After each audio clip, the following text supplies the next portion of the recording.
I've been riding on a daydream.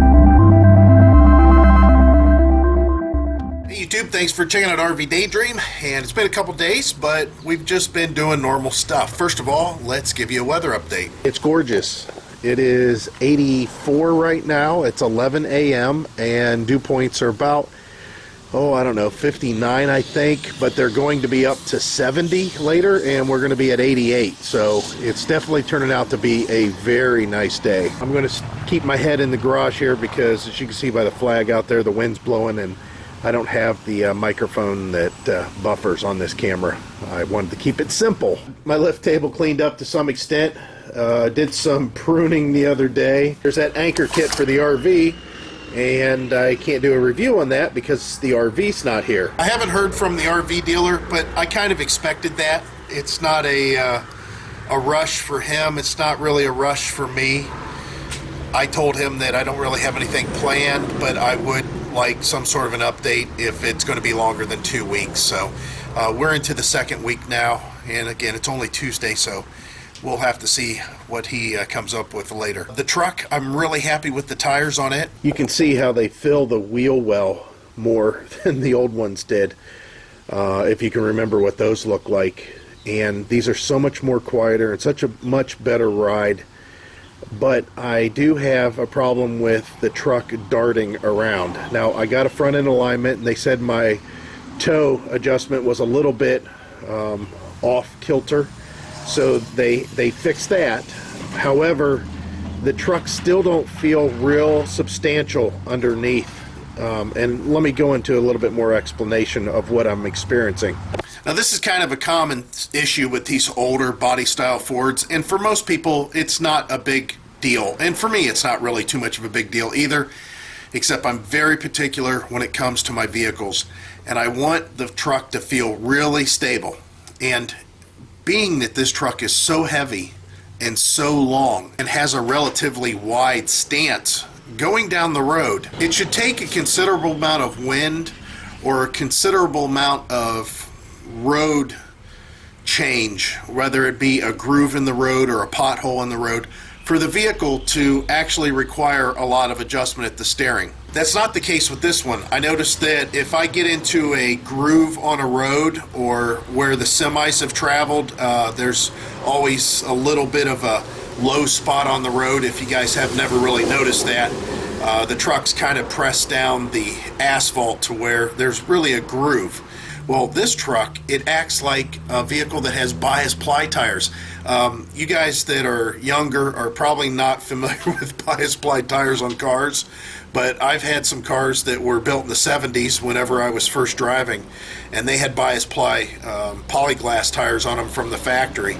And I'll tell you, they would take any seam in the road and you could feel it. The tire, instead of contorting and keeping a nice footprint, instead it would just kind of act real strange on the groove. Well, that's what this truck does. If I've got a groove in the road, it does some weird stuff. We're real close to Akron, and these guys don't normally come out this way. Let me show you what's going on right now. That's right, it's the blimp. It's probably Spirit of Akron, I would assume. But it's going to be kind of nice. They're going to go right over our house. Well, close to it. Wish I had my other camera.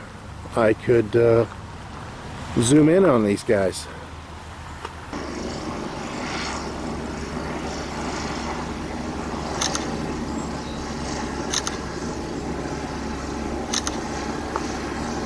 Yep, there he goes.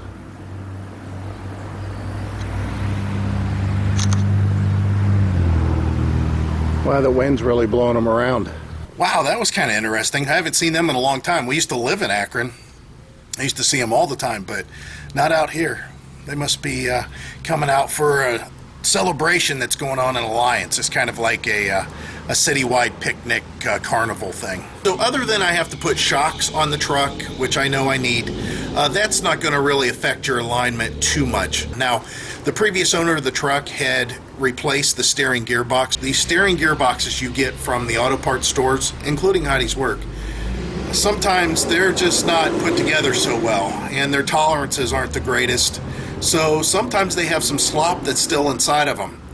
I don't know if that's going to cure the problem, getting another gearbox, but I went ahead and ordered one. I bought a really good one. It's a very reputable one. It's rebuilt here in the US, and it's done out in Seattle. These guys are well known for their gearboxes. It's called Redhead gearboxes. And overall, the dealings with them was pretty good. Can I drive the truck right now? Sure. Can I tow it, the trailer? Sure. Could I go 1,200 miles doing that? Sure. It's just I would like to feel a little bit more substantial when I'm driving down the road. You just got to put a little bit more effort into it, and I would rather have it be easier in the way it should be. Something I'll probably be doing later on today, hopefully, is putting my turn signals on. I showed you guys a few videos back that I had new turn signals when I replaced the headlights, and I've yet to put them in. I might get to that today, but I yet have one more thing that I'm going to be doing, and that's something that a lot of you RVers may want to try out, even though it's not as popular as it used to be in the 70s. CB radio.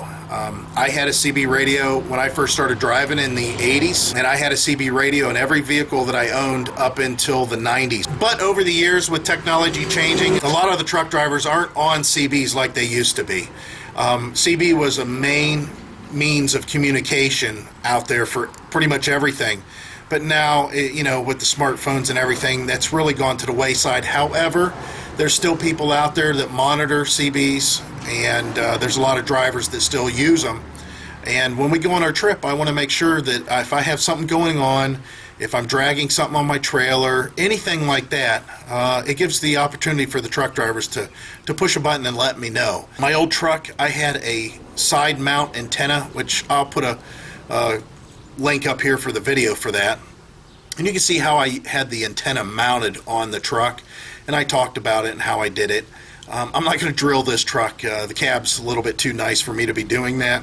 The magnetic base is going to be delivered today by UPS, and I think for the most part, though, I'll be doing the turn signals. Whenever I'm done with those projects, whenever I'm in the middle of those projects, whenever I start the project, whatever the case may be, I'll try to give you guys an update on that. But love this day, and I definitely going to enjoy it when I can. Right now, though, I got to take my daughter to work, and then come back here and start working on hopefully those turn signals. Alright, so I think the plans have changed. And that's because when I went out to get the mail after I shut off the camera and after I opened the hood of the truck to let it cool off, this was laying in the yard. It's not such a big deal, except it was attached to that, and the flag was attached to the rope. So the flag was laying down in the yard. Must have just fell down because I didn't see it. So we've been putting this off for a long time. I mentioned this in the past. We're going to go ahead and strip this and paint it. Actually, I need to get the stripping version of those sanding discs, because the ones I have are just remover. It's not a heavy disc. It's not the most coarse one that they make. So that's going to hold me up for a little bit. I'll have to go in and change clothes into something that I can get really dirty, because once I start with that grinding wheel, the dust is just everywhere. Alright, so today's turning out to be awesome. I had to do a little bit of running around, though. I don't really care to drive that much, but I had to run up to the parts store or the local Lowe's and pick up a new pulley. See, new pulley. And something to strip it. Let me show you how far I've got. Pretty much all the way down there is that, but this side's needs done now. I guess it'll have to sit here and cure for a couple of days. I know there's going to be some rain coming, so we definitely want to get this pole done, but I don't know if we're going to be able to paint it and allow the paint to cure fast enough to where it can be exposed to rain. And we'll have to see. So the pole is stripped.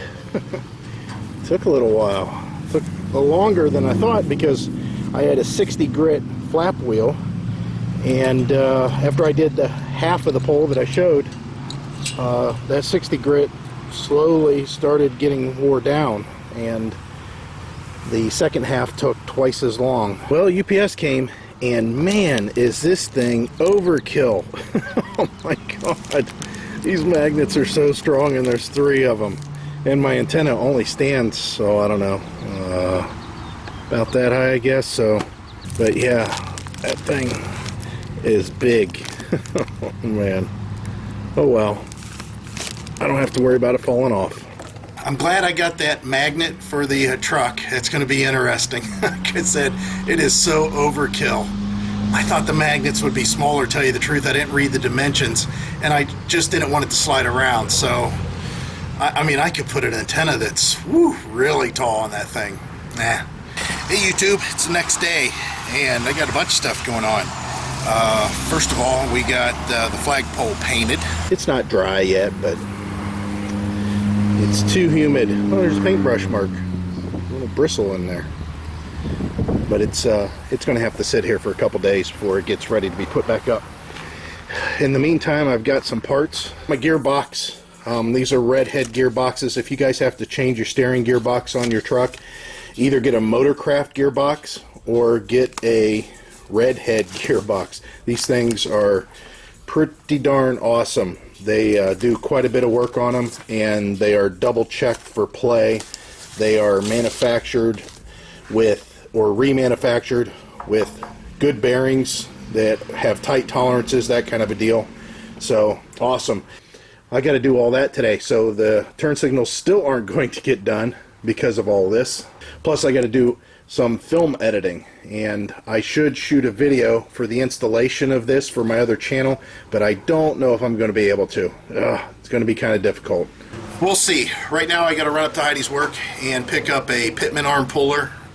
Basically you rent it. Basically the way the renting system works with these part stores, if you don't know this, if you need to rent any special tool that they have, what you do is you buy the tool and then you return it. There's no questions asked. So essentially, if you like the tool, you can keep it because you've already bought it, basically. Or if you want to, you can return it and get all your money back. So let me drive up there. Looks like we got some rain in the forecast, so I might be doing this underneath some cover somehow. All right, so we're going to pull into Heidi's work here so I can get the stuff that I need. And I don't think that I showed you guys her work before, but this is her store, and these are her people. She's been here for 20 years now, since the place was built, since it was new.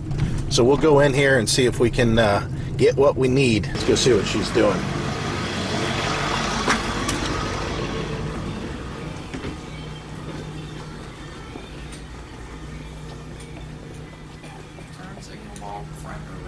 Tidying her environment. Her natural environment. Yeah, it's natural, all right.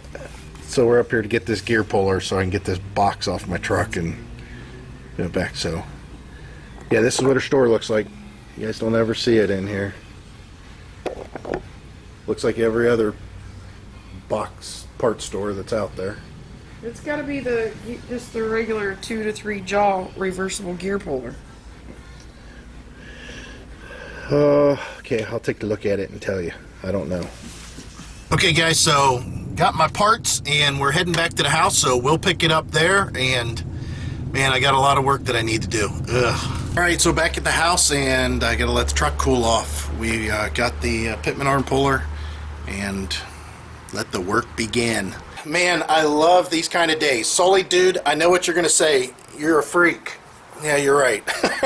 This is the kind of temperature that I like.